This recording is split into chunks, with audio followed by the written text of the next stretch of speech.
হ্যাঁ পারবো। ও আর কোনোদিন তোমাকে লোকের সামনে মা ডেকে অপদস্থ করবে না।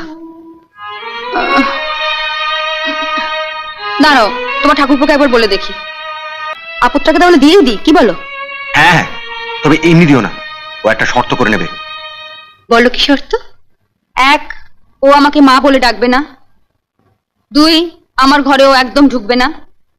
3, ওর অসুখ বিসুখ করলে সব দায়িত্ব তোমাদের, আমাকে একদম ডাকবে না। ওর পিছনে একটা টাকাও আমরা খরচ করতে পারবো না। ঠিক আছে, তোমরা নিশ্চিন্তে হনিমুন সেরে এসো।